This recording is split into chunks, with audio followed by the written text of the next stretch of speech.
warahmatullahi wabarakatuh. Perkenalkan, nama saya Kurnia Paradila Ruslini dari IKIP PGRI Jember. Pada video ini saya akan menjelaskan bab 6 tentang bagaimana hakikat, instrumentasi, praksis demokrasi Indonesia yang berlandaskan Pancasila dan Undang-Undang Dasar Negara Republik Indonesia tahun 1945. Setiap negara mempunyai ciri khas dalam pelaksanaan kedaulatan rakyatnya atau demokrasinya. Hal ini ditentukan oleh sejarah dari negara yang bersangkutan, kebudayaan, pandangan hidup, serta tujuan yang ingin dicapai oleh negara tersebut. Dengan demikian, setiap negara memiliki corak khas demokrasinya yang tercermin pada pola sikap, keyakinan, dan perasaan tertentu yang mendasari, mengarahkan, serta memberi arti pada tingkah laku dan proses berdemokrasi dalam suatu sistem politik. Pada bab ini, saya akan menjelaskan 3 subbab, antara lain: pertama, menelusuri konsep dan urgensi demokrasi yang bersumber dari Pancasila. Yang kedua, menggali sumber historis, sosiologis, dan politik tentang demokrasi yang bersumber pada Pancasila. Yang ketiga, mendeskripsikan esensi, urgensi, demokrasi tentang Pancasila. Saya akan menjelaskan yang pertama, yaitu menelusuri konsep urgensi demokrasi yang bersumber dari Pancasila. Apa sih demokrasi itu? Demokrasi merujuk kepada kehidupan negara dan masyarakat yang warga negaranya yang telah dewasa turut berpartisipasi dalam pemerintahannya. Pemerintahannya menciptakan dan membangun kemerdekaan berbicara, beragama, berpendapat, dan berserikat, menegakkan rule of law, adanya pemerintahan mayoritas yang menghormati hak-hak kaum minoritas, dan pemerintahan yang warga negaranya saling memberikan perlakuan yang sama.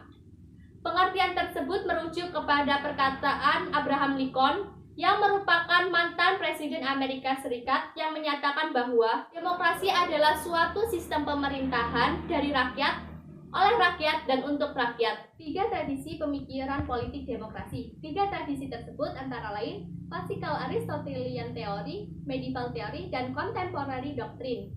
Dalam tradisi pemikiran Aristotelian, demokrasi adalah salah satu bentuk pemerintahan, yakni pemerintahan oleh seluruh warga negara yang telah memenuhi syarat kewarganegaraan. Sementara itu, dalam tradisi Medieval Theory, yang pada dasarnya menerapkan Roman Law dan konsep popular sovereignty, menempatkan suatu landasan pemerintahan kekuasaan tertinggi berada di tangan rakyat.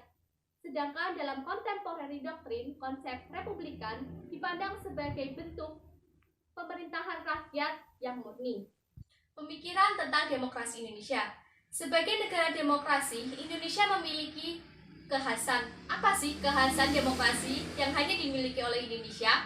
Menurut Budiarjo dalam buku Dasar-Dasar Ilmu Politik pada tahun 2008 menyatakan bahwa demokrasi yang dianut oleh Indonesia adalah demokrasi yang terkandung dalam Pancasila yang masih terus berkembang. Meskipun demikian, tidak dapat disangkal bahwa nilai-nilai pokok yang terkandung dalam demokrasi konstitusional telah cukup tersirat dalam Undang-Undang Dasar Negara Republik Indonesia tahun 1945. Menurut Muhammad Hatta, kita sudah mengenal demokrasi jauh sebelum kita merdeka, yaitu demokrasi desa. Demokrasi desa adalah demokrasi asli Indonesia yang memiliki 3 hal, yaitu cita-cita rapat, cita-cita masa protes, dan cita-cita tolong-menolong. Tiga unsur tersebut dapat membuat demokrasi yang berada di Indonesia menjadi demokrasi yang modern.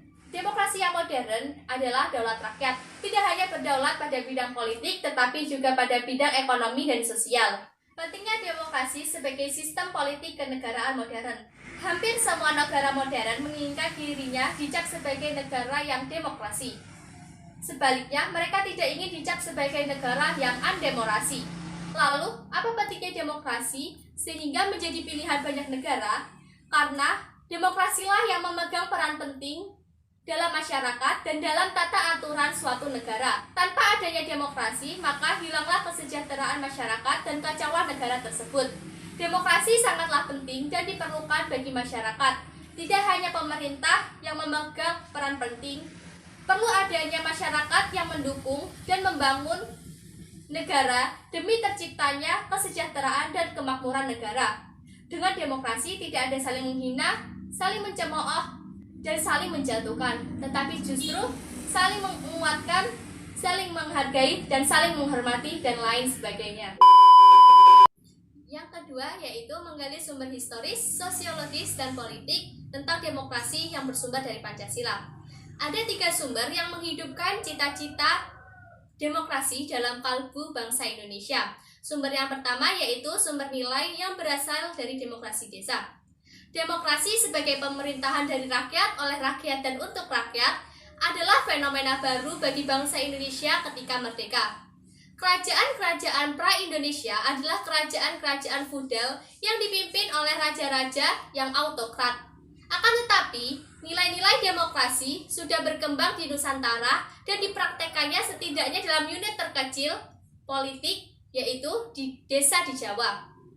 Pertama, kedaulatan rakyat sebenarnya sudah ada sejak dulu di Nusantara. Kedua, tradisi demokrasi tetap bertahan sekalipun di bawah pimpinan raja-raja yang feudalisme. Karena tanah yang sebagai faktor produksi tidaklah dikuasai oleh raja-raja, melainkan dimiliki oleh setiap masyarakat. Sumber yang kedua yaitu sumber nilai yang berasal dari Islam. Nilai demokratis yang berasal dari Islam bersumber dari akar teologisnya. Inti dari keyakinan Islam adalah pengakuan pada ketuhanan yang Maha Esa. Dalam keyakinan ini, hanya Tuhanlah satu-satunya wujud yang pasti. Semua selain Tuhan bersifat nisbi belaka. Konsekuensinya, semua bentuk pengaturan hidup sosial manusia yang melahirkan kekuasaan mutlak dinilai bertentangan dengan jiwa tauhid Islam yang berada di Nusantara, yang membawa masyarakat menjadi lebih demokratis. Dalam perkembangannya, Islam sebagai salah satunya sumber yang menghidupkan cita-cita demokrasi sosial di kalbu para pemimpin pergerakan kebangsaan. Sumber yang ketiga adalah sumber nilai yang berasal dari Barat. Kehadiran kolonialisme Eropa, tepatnya di Belanda, di Indonesia membawa 2 sisi dari koin peradaban Barat, yaitu sisi imperialisme kapitalisme dan sisi humanisme demokratis. Sumber inspirasi dari demokrasi desa, ajaran Islam, dan sosial demokrasi Barat memberikan landasan pengaturan dari keragaman.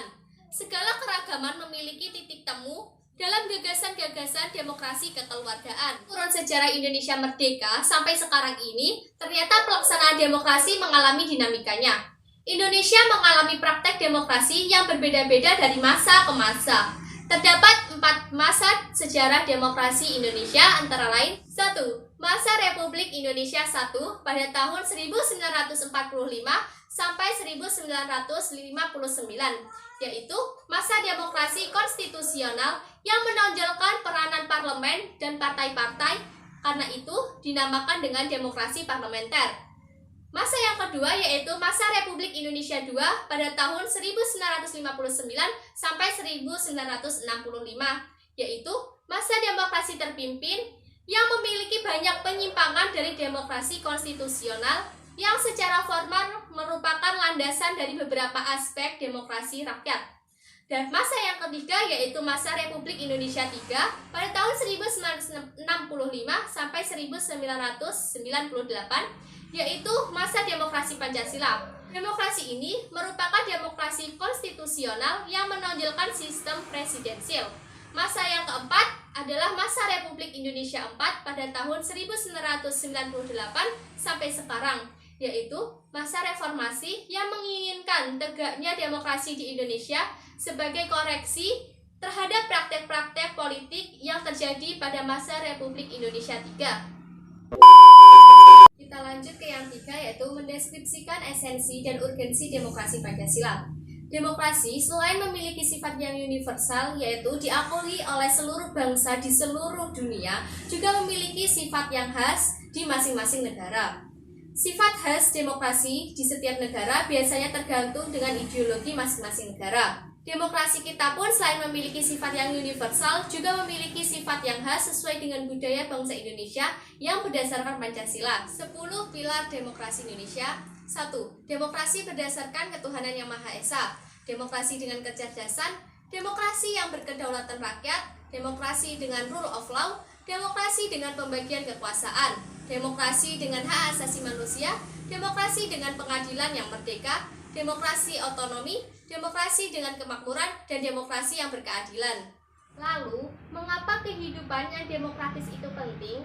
Karena sebagai partisipasi dalam pembuatan keputusan, dan juga sebagai dengan persamaan kedudukan di depan hukum, dan yang terakhir adalah sebagai distribusi pendapatan secara adil. Bagaimana penerapan demokrasi dalam pemilihan pemimpin politik dan pejabat negara? Moral adalah ajaran tentang baik dan buruk yang diterima umum mengenai perbuatan, sikap, kewajiban, dan sebagainya.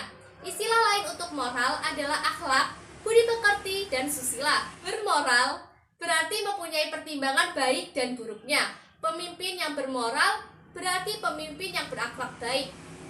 Saya akan mengambil contoh demokrasi di lingkungan sekolah seperti demokrasi dalam pemilihan ketua OSIS.